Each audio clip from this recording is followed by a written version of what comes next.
नमस्कार विद्यार्थी मित्रांनो, VK सक्सेस क्लासेस मध्ये आपल्या सर्वांचं स्वागत आहे। यामध्ये आपण स्कॉलरशिप परीक्षेची तयारी कशी करावी त्यावर आधारित प्रश्न आणि त्यासाठी लागणारे सोपे अप्रोच म्हणजे काय, एखादा प्रश्न आपल्या समोर आला आणि तोच प्रश्न कमीत कमी वेळेत कसा सोडवणे म्हणजेच काय, त्यालाच काय आपण म्हणतो दृष्टिकोन म्हणजेच काय अप्रोच, ते शिकणार आहोत। आता आपण बघूयात परिमिती आणि क्षेत्रफळ म्हणजे यातील फरक आणि त्याचे फॉर्म्युले कसे लक्षात ठेवा म्हणजेच काय आपण ते बघणार आहोत। परिमिती आणि क्षेत्रफळ या दोन्ही मधला फरक, कारण आपण कधी कधी परिमिती डायरेक्ट असं म्हणजे याची एखादा चौकोन दिला किंवा आयत दिला आणि त्याची परिमिती काढा म्हटल्यानंतर तुम्हाला पटकन लक्षात येईल, पण तेच जर शाब्दिक उदाहरणात जर त्यांनी दिले आणि तुम्ही परिमिती आणि क्षेत्रफळ मध्ये कन्फ्युज होता, त्यासाठी आपण आधी परिमिती म्हणजे काय आणि क्षेत्रफळ म्हणजे काय ते समजून घेऊयात। हे काय आहे, वही, आणि या वहीची ही बाहेरील कडा, हा जो बाहेरील तुम्हाला या वहीचा जो बाहेरील कडा दिसतो तुम्हाला, हे मोजणे बाहेरील कडा। हे बघा, इथून सुरुवात करायचं, इथून इथे यायचं, इकडून असं आणि इथून, म्हणजेच काय याची या वहीची परिमिती म्हणजे बाहेर हा बाहेरील पृष्ठभाग आहे ना, याला काय म्हणायचं परिमिती। आणि या वहीचा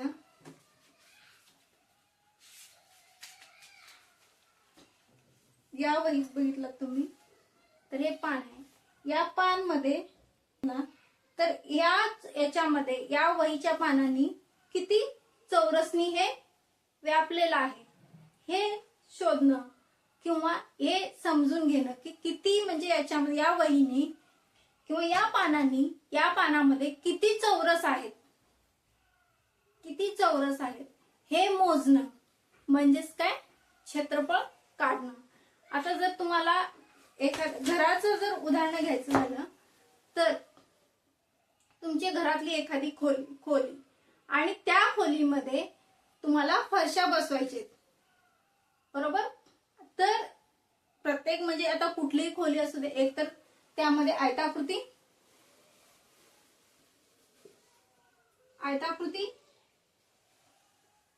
फरशा असणार आहेत किंवा चौकोनी फरशा असणार आहेत। मग त्या खोलीमध्ये किती फरशा बसतील हे जर काढायचं असलं तर आपण काय करतो, क्षेत्रफळ काढतो। क्षेत्रफळ काढल्यानं आपल्याला त्या खोलीमध्ये आता 10 सेंटीमीटर जरी आता एवढं जरी घेतलं तर या किती फरशा बसतील हे समजून घेणं म्हणजेच काय क्षेत्रफळ काढणं। आणि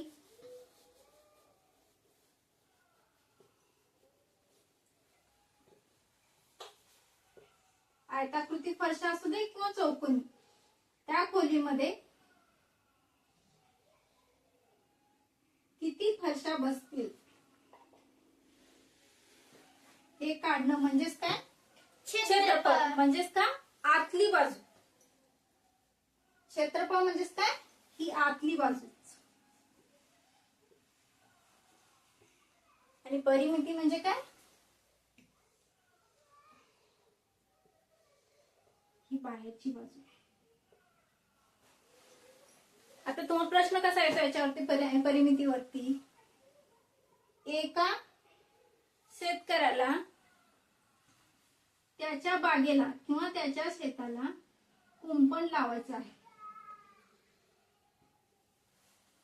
मग तो काय करेल, प्रश्न कसा आहे तुम्हाला एका शेतकऱ्याला त्याच्या शेताला किंवा बागेला कुंपण लावायचं आहे, तर त्यासाठी किती सेंटीमीटर किंवा किती किलोमीटर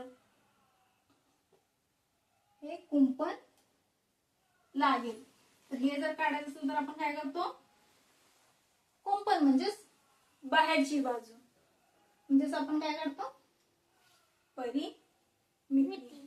आणि क्षेत्रफळ म्हणजेच एखाद्या खोली, आता तुमच्या घरातली खोली जरी घेतला तरी लक्षात येईल तुम्हाला, तुम्ही ज्या खोलीत किंवा ज्या घरात राहता त्या खोलीत तुम्हाला किती फरशा बसतील हे काढायचं असेल तर तुम्ही काय करणार, क्षेत्रफळ. आणि शेताला कुंपण घालण्यासाठी परिमिती लागेल. आणि खोलीत फरशा किती बसतील हे पाहण्यासाठी आपल्याला काय लागेल, क्षेत्रफळ लागेल. अजून जर तुम्हाला क्षेत्रफळाचं अजून एक उदाहरण घ्यायचं असलं तर, आता एखादा शेतकरी आहे आणि त्याला समजा जर त्याला त्याच्या शेतामध्ये 1 एकर असू दे 2 एकर असू दे, त्याला जर म्हणजे ऊस लावायचा आहे, मग त्याच्यामध्ये ऊस तर लावताना जर असे फट असतील ते किती, त्यांनी आता 1-1.5 फूट वगैरे असतील, तर ते जर द्राक्षे असेल तर 8 फूट वगैरे अंतर ठेवतात. आणि त्यावरून ते पीक किंवा रोप किती लागतील हे ठरवण्यासाठी काय करतो शेतकरी, त्या भागाचं क्षेत्रफळ काढतो. त्याच्यावरून त्याला लक्षात येतं की त्यासाठी त्या जागेसाठी त्याला किती रोप लागतील. आणि तर त्याला त्याच्या शेताला पूर्ण शेताला जर कंपाऊंड मारायचं असेल तर, म्हणजे कंपाऊंड म्हणजेच काय, कुंपण, ते जर मारायचं असलं तर तो काय काढणार, परिमिती. अजून एक जर परिमितीचं जर उदाहरण घ्यायचं असेल तर, तुमचं घर आहे, तुमच्या घराभोवती वॉल कंपाऊंड म्हणजेच त्याला काय म्हणतो आपण, घराच्या सभोवताली बांधलेली भिंत, त्यालाच आपण वॉल कंपाऊंड म्हणतो ना. किंवा जर तुमच्या शाळेला जर घेतलं तरी शाळेच्या तुमच्या भोवताली काय असतं, एक भिंतीचा कव्हर असतं, त्यालाच आपण काय म्हणतो, कुंपण. ते जर काढायचं असेल तर काय लागते, परिमिती.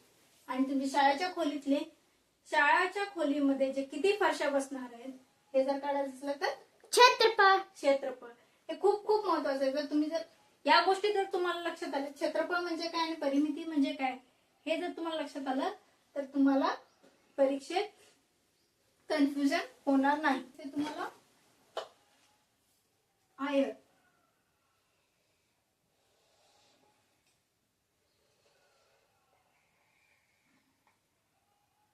हे आहे ते चौरस, त्या दोन्हीचीच परिमिती जास्त विचारतात. आणि विचारलं तर त्रिकोण. परिमिती म्हणजेच काय, सगळ्यात सोपे बसेल तर आपण ते लाईव्ह एक्झाम्पल किंवा आपल्या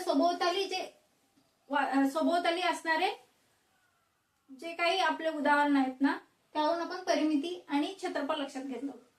सभोवतालच्या उदाहरणावरून, खोली असेल, शेताचं कुंपण असेल, त्यावरून आपण परिमिती म्हणजे काय हे लक्षात घेतलं. आता परिमिती म्हणजेच काय, तर सर्व बाजूंची बेरीज. परिमिती म्हणजे काय, सर्व बाजूंची बेरीज.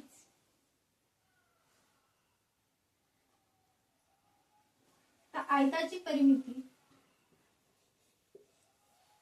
म्हणजेच काय, या सर्व बाजूंची बेरीज. मग याची लांबी, ही लांबी आहे, आयत जर बघितलं ही लांबी आहे, ही रुंदी आहे. मग रुंदी पण हे 1 आणि हे 2, लांबी सुद्धा हे 1 आणि हे 2 आहे. आणि तुम्हाला पदावलीच्या नियमानुसार माहिती, हे तुम्हाला खूप महत्वाचं आहे. याचा अर्थ समजणं, हे कंसाच्या बाहेर म्हणजे काय आणि कंसाच्या आतमध्ये असणं म्हणजे काय. कंसाच्या आतमध्ये जर दिला तर हे दोन्हीला येईल, आणि जर कंसाच्या बाहेर जर ठेवला तर दोन्ही मधून आपण एक कॉमन टर्म काढलेला असतो, ते म्हणजे 2. म्हणजे 2 लांबी आहेत, 2 रुंदी आहेत.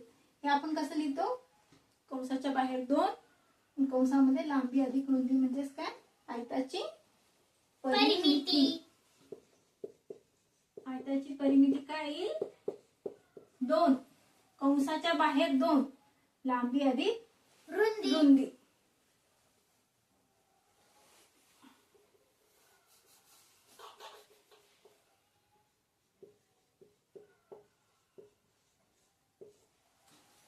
कंसाच्या बाहेर 2 म्हणजेच बघा इथं 1 आणि 2 रुंदी, 1 आणि 2 लांबी म्हणजेच काय, 2 लांबी 2 वेळा लांबी 2 वेळा रुंदी.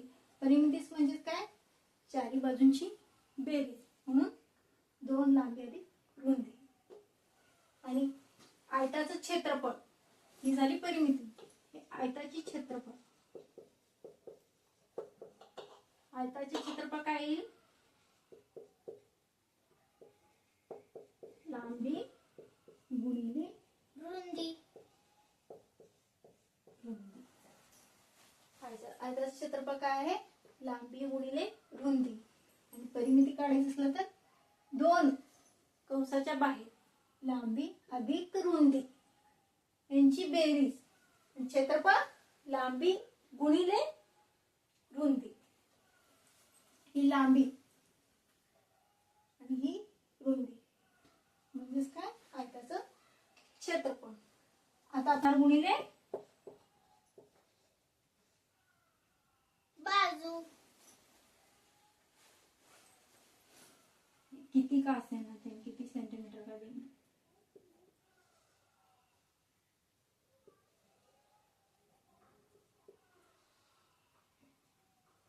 या चारही बाजूंची बेरीज म्हणजेच काय? 4 गुणिले हे 4 बाजू आहेत. 1 हे बघा, 1 हे 2 हे 3 हे 4 म्हणजेच काय? 4 गुणिले बाजू म्हणजेच काय? चौरसाची परिमिती. आता त्रिकोणाला बाजू किती आहेत? 3 म्हणजेच काय? 3 गुणिले बाजू. त्रिकोणाचं क्षेत्रफळ तुम्हाला नाही, चौरसाचा आहे. चौरसाचा क्षेत्रफळ म्हणजे दिलेल्या बाजूचा वर्ग. चौरसाचा क्षेत्रफळ.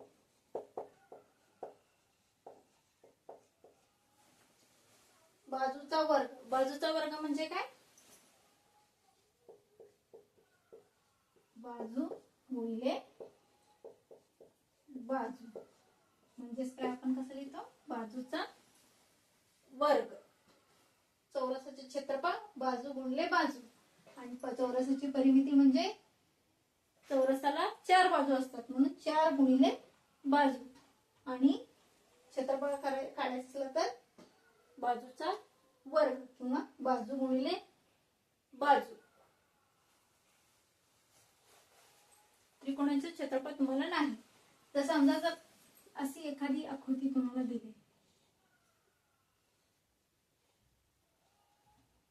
आणि यांचं सगळ्यांचं तुम्हाला 2 सेंटीमीटर,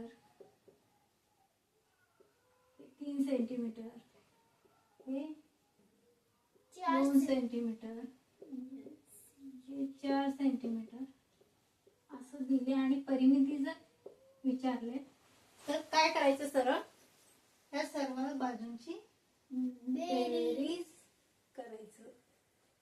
त्यालाच काय म्हणतात? परिमिती. क्षेत्रफळ फक्त तुम्हाला आयताचे क्षेत्रफळ आहे आणि चौरसाचे क्षेत्रफळ आहे. आयताचे क्षेत्रफळ काय आहे? लांबी गुणिले रुंदी. चौरसाचे क्षेत्रफळ 2 बाजूंचा वर्ग म्हणजेच काय? बाजू गुणिले बाजू. जर व्हिडिओ आवडला असेल तर लाईक, शेअर आणि सबस्क्राईब नक्की करा. धन्यवाद.